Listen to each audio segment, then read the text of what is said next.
several times before about ideological subversion. That is a phrase that I'm afraid some Americans don't fully understand. When the Soviets use the phrase ideological subversion, what do they mean by it? Ideological subversion is the process which is legitimate, overt, and open. You can see it with your own eyes. All you have to do, all American mass media has to do, is to unplug their bananas from their ears, open up their eyes, and they can see it. There is no mystery. There is nothing to do with espionage. I know that espionage intelligence gathering looks more romantic. It sells more deodorants through the advertising, probably. That's why your Hollywood producers are so crazy about James Bond type of thrillers. But in reality, the main emphasis of the KGB is not in the area of intelligence at all. According to my opinion and opinion of many defectors of my caliber, only about 15% of time, money, and manpower is spent on espionage as such. The other 85% is a slow process which we call either ideological subversion or active measures, активные мероприятия in the language of the KGB, or psychological warfare. What it basically means is to change the perception of reality of every American to such an extent that despite of the abundance of information, no one is able to come to sensible conclusions in the interests of defending themselves, their families, their community, and their country. It's a great brainwashing process which goes very slow, and it's divided in 4 basic stages. The first one being demoralization. It takes from 15 to 20 years to demoralize a nation. Why that many years? Because this is the minimum number of years which requires to educate one generation of students in the country of your enemy, exposed to the ideology of the enemy. In other words, Marxism and Leninism ideology is being pumped into the soft heads of at least 3 generations of American students without being challenged or counterbalanced by the basic values of Americanism, American patriotism. The result you can see. Most of the people who graduated in the 60s, dropouts or half-baked intellectuals, are now occupying the positions of power in the government, civil service, business, mass media, educational system. You are stuck with them. You cannot get rid of them. They are contaminated. They are programmed to think and react to certain stimuli in a certain pattern. You cannot change their mind, even if you expose them to authentic information, even if you prove that white is white and black is black, you still cannot change the basic perception and the logic of behavior. In other words, these people, the process of demoralization is complete and irreversible. To get rid society of these people, you need another 20 or 15 years to educate a new generation of patriotically minded and common sense people who would be acting in favor and in the interests of United States society. And yet these people who've been programmed and, as you say, in place and Yes. who are favorable to an opening with the Soviet concept, these are the very people who would be marked for extermination in this country? Most of them, yes. Simply because the psychological shock when they will see in future what the beautiful society of equality and social justice means in practice, obviously they will revolt. They will be very unhappy, frustrated people. And the Marxist-Leninist regime does not tolerate these people. Obviously they will join the links of dissenters, dissidents. Unlike in present United States, there will be no place for dissent in future Marxist-Leninist America. Here you can get popular like Daniel Ellsberg and filthy rich like Jane Fonda for being dissident, for criticizing your Pentagon. In future, these people will be simply squashed like cockroaches. Nobody is going to pay them nothing for their beautiful, noble ideas of equality. This they don't understand, and it will be greatest shock for them, of course. The demoralization process in the United States is basically completed already. For the last 25 years, Actually, it's overfulfilled, because demoralization now reaches such areas where previously not even Comrade Andropov and all his experts would even dream of such a tremendous success. Most of it is done by Americans to Americans, thanks to lack of moral standards. As I mentioned before, exposure to true information does not matter anymore. A person who was demoralized is unable to assess true information. The facts tell nothing to him. Even if I shower him with information, with authentic proof, with documents, with pictures, even if I take him by force to the Soviet Union and show him concentration camp, he will refuse to believe it until he is going to receive a kick in his fat bottom. When a military boot crashes then he will understand, but not before that. That's the tragic of the situation of demoralization.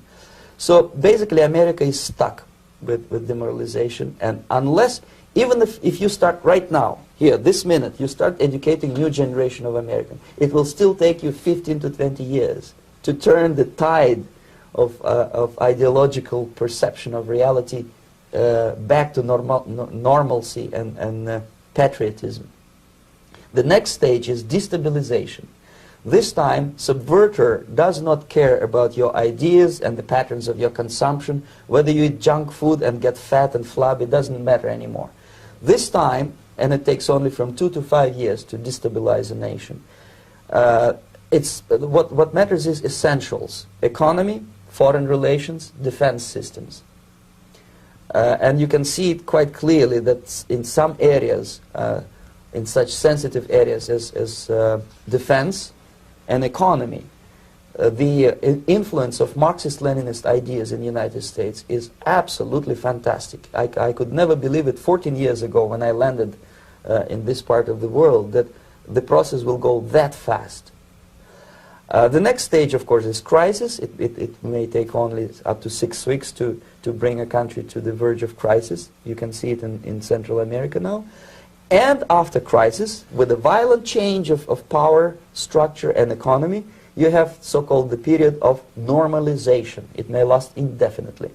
Normalization is a cynical expression borrowed from Soviet propaganda. When the Soviet tanks moved into Czechoslovakia in '68, Comrade Brezhnev said, "Now the situation in brotherly Czechoslovakia is normalized." This is what will happen in the United States if you allow all these schmucks to bring the country to crisis, to promise people all kind of goodies and the paradise on earth, to destabilize your economy, to eliminate the principle of free market competition, and to put a big brother government in Washington, D.C., with benevolent dictators like Walter Mondale, who will promise lots of things, never mind whether the promises are fulfillable or not. He will go to Moscow to kiss the bottoms of new generation of Soviet assassins. Never mind. He will create false illusions that the situation is under control. Situation is not under control. Situation is disgustingly out of control. Most of the American politicians, media, and educational system trains another generation of people who think they are living at a peacetime. False. The United States is in the state of war. Undeclared total war against the basic principles and the foundations of this system. And the initiator of this war is not Comrade Andropov, of course. It's the system. However ridiculous it may sound, the world communist system, or the world communist conspiracy, whether I scare some people or not, I don't give a hoot. If you are not scared by now, nothing can scare you. But you don't have to be paranoid about it. What actually happens now, that unlike myself, you have literally several years to live on unless the United States wake up. The time bomb is ticking. With every second, the disaster is coming closer and closer. Unlike myself, you will have nowhere to defect to, unless you want to live in Antarctica with penguins. This is it. This is the last country of freedom and possibility. Okay, so what do we do? What is your recommendation to the American people? Well, the immediate thing that comes to my mind is, of course, There must be a very strong national effort to educate people in the spirit of real patriotism, number one. Number two, to explain them the real danger of socialist, communist, whatever, welfare state, big brother government. If people will fail to grasp the impending danger of that development, nothing ever can help United States. You may kiss goodbye to your freedom, including freedoms to homosexuals, to prison inmate. All this freedom will vanish, evaporate in 5 seconds, including your precious lives. The second thing, the moment at least part of the United States population is convinced that the danger is real, they have to force their government. And I'm not talking about sending letters, signing petitions, and all this beautiful, noble activity. I'm talking about forcing United States government to stop aiding communism. Because there is no other problem more burning and urgent than to stop the Soviet military-industrial complex from destroying whatever is left of the free world. And it is very easy to do. No credits, no technology, no money, no political or diplomatic recognition, and of course no such idiocy as grain deals to USSR. The Soviet people, 270 million of Soviets, will be eternally thankful to you if you stop aiding a bunch of murderers who sit now in Kremlin and whom President Reagan respectfully calls government. They do not govern anything, least of all such complexity as the Soviet economy. So basic, two very simple, maybe too simplistic answers or solutions, but nevertheless they are the only solutions. Educate yourself, understand what's going on around you. You are not living at the time of peace. You are in a state of war, and you have precious little time to save yourself. You don't have much time, especially if you are talking about young generation. There's not much time left for convulsions to the beautiful disco music. Very soon it will go, just overnight. If we are talking about capitalists or wealthy businessmen, I think they are selling the rope on which they will hang very soon. If they don't stop, if they cannot curb their unsettled desire for profit, and if they keep on trading with the monster of the Soviet communism, they are going to hang very soon. And they will pray to be killed, but unfortunately they will be sent to Alaska probably to manage industry of slaves. It's simplistic. I know it sounds unpleasant. I know Americans don't like to listen to things which are unpleasant. But I have defected not to tell you the stories about such idiocy as microfilm, James Bond type espionage. This is garbage. You don't need any espionage anymore.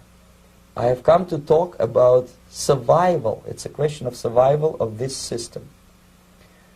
You may ask me, what is it in for me? Survival, obviously, because unlike, as I said, I am now in your boat. If we sing together, we'll sing beautifully together.